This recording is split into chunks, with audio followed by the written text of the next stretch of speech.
So yeah,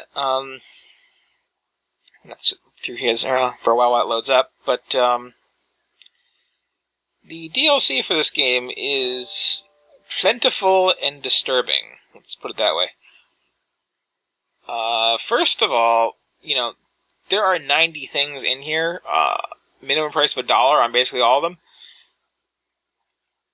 Going up to like 6. So if you are the sort of person who's into that sort of thing, you can spend an extra like $150 on this game. And people have, I'm sure. Just, the core demographic for this kind of game is going to buy all this garbage. And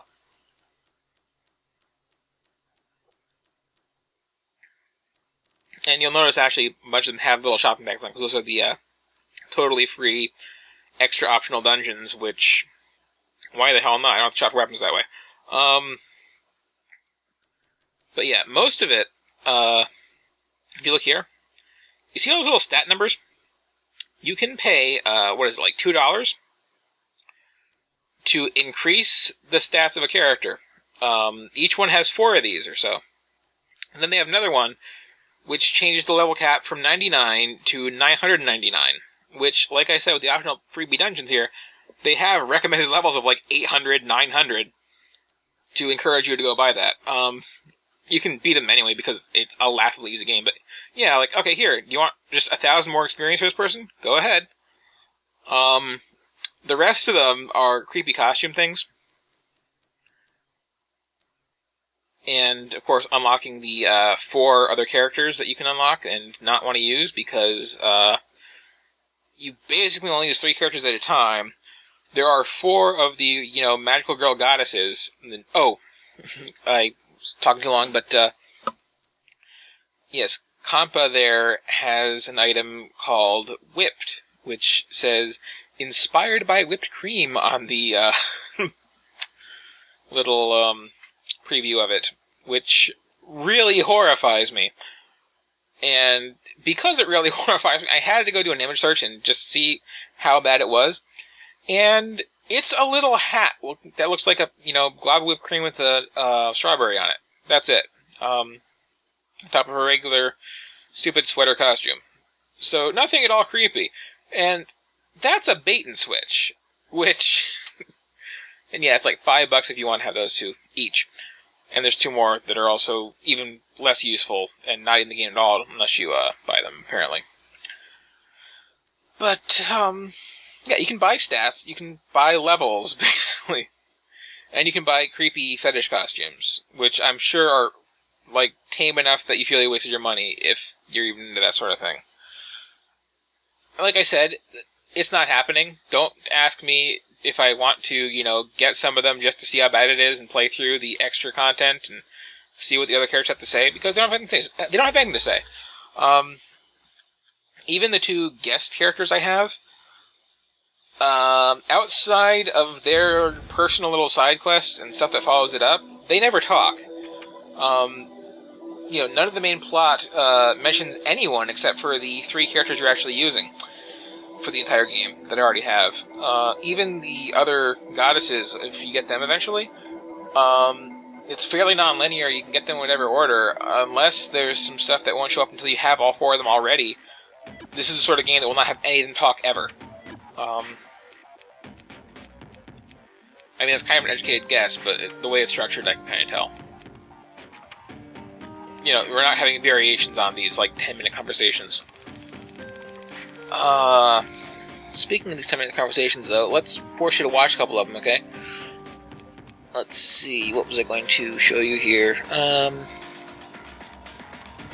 yeah, this right here is where Gust first shows up. Not where she joins your party, you have to talk to her like 20 times and then she joins your party. And yeah, this is in Wheeland here. You can tell because of the check my temperature and stuff. Mushrooms and happy colors and bright curtains and whatnot. It's because you never use the when you sleep. So yeah, we start out just with this out-of-context conversation about how the main character has a cold, apparently, from running around with no pants in the snowy forest. So, again, there's no, like, side quest to go find a cure or anything, or anything like that.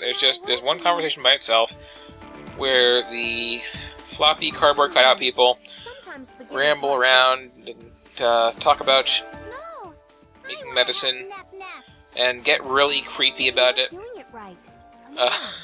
Especially Kampa there. IF is the best character in the game because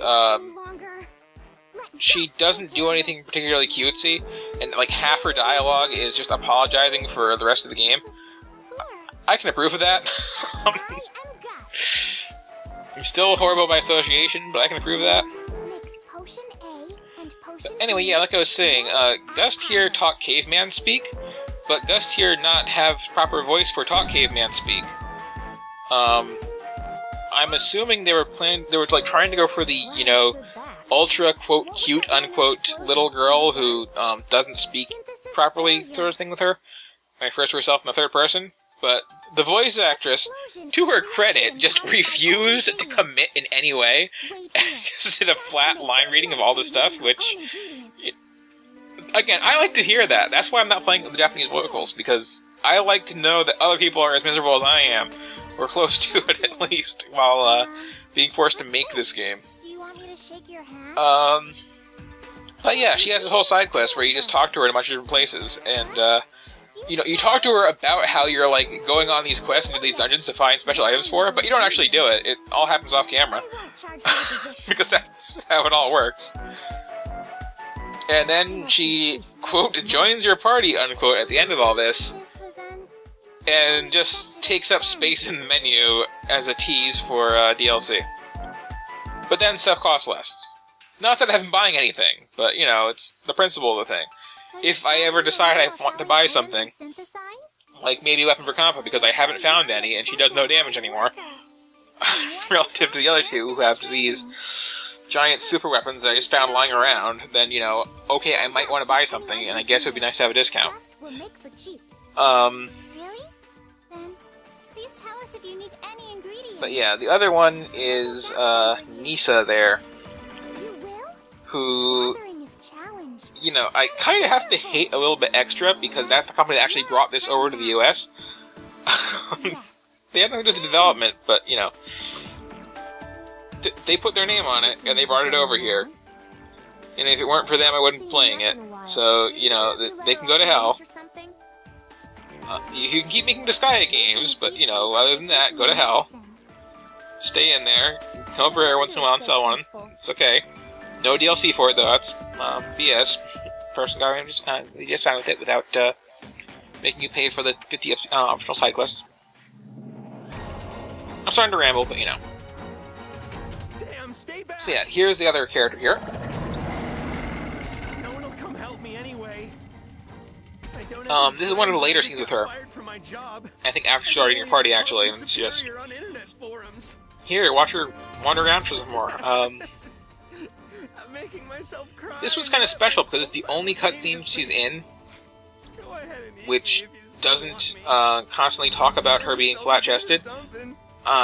Literally every other scene that she's in, that is all anyone talks about the entire time. Which, like I said though, that's at least a quarter of the total dialogue in the game. Is just saying, and not even saying boobs, like a halfway a mature person or a breast, no. They just say boobies, boobies, boobies, which makes it sound like they're a 5-year-old.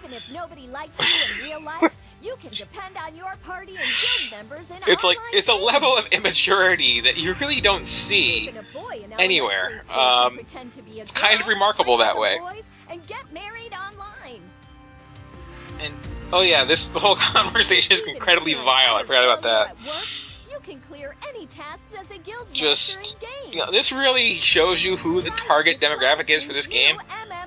Goddesses Online. Available now. It's almost funny if I didn't think they meant it.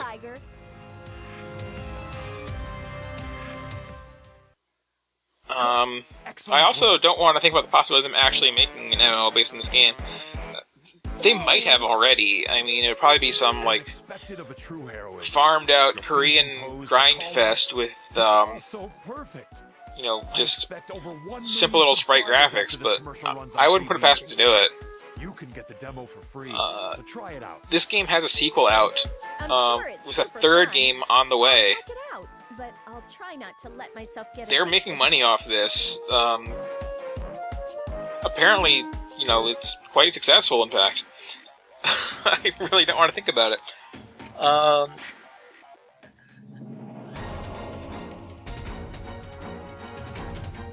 And oh, this is seeing we actually recruit her there. Well, not recruit her, but when you first get introduced to her. Like I said, there's a bunch of running around first. And yeah, this is an example of that thing I was talking about with the, Person of people running away in fear. you know, dungeons and boss fights happening off camera. We have this Where's Neptunia? horrible, flimsy excuse where, you know, we have to run off without the main character because she's in the bathroom. She's locked herself And, in you the know, bathroom ever since she got that expired cup of tea. There's just no time.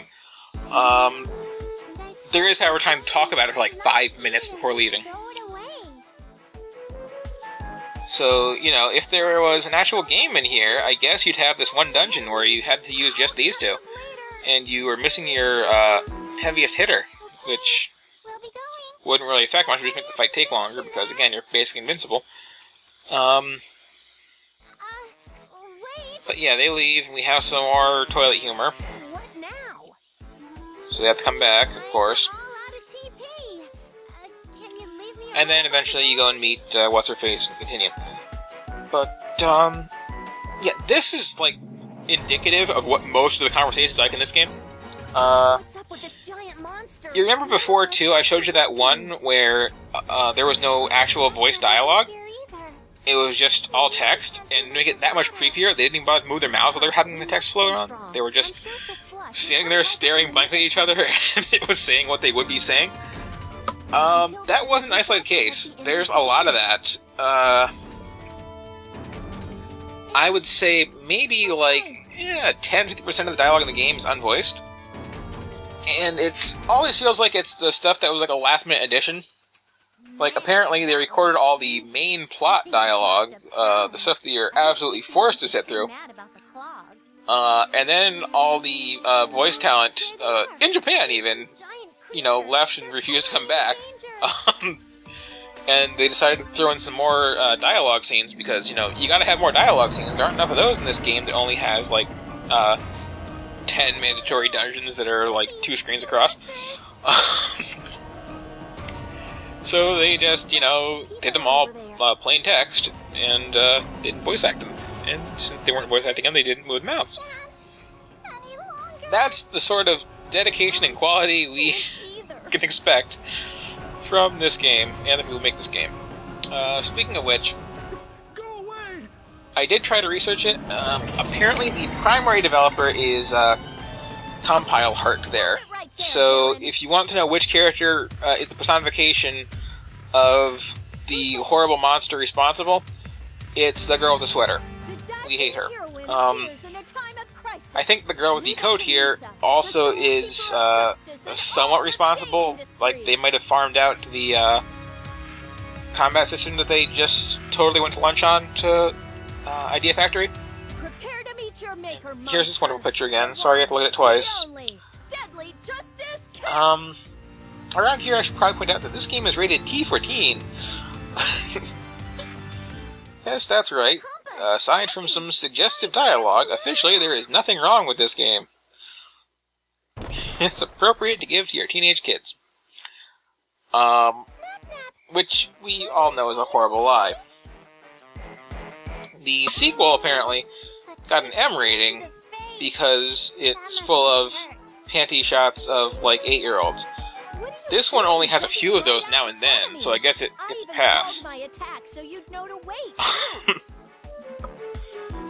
Nep is focused on Which, something. you know, She's not seeing or hearing anything else around her. what can you say? Classy people made this game. She was our trump card. Classier people bought it. Slapping her so much. Her face is already indented from that kick. Sorry, I But went yeah, full force on that one. that's the other thing that's kind of weird too, is, you know, in the plot scenes, she's like this dashing adventurer who's, you know, kicking people in the face constantly. And then she joins your party and refuses to fight. She just sits around. Okay, whatever.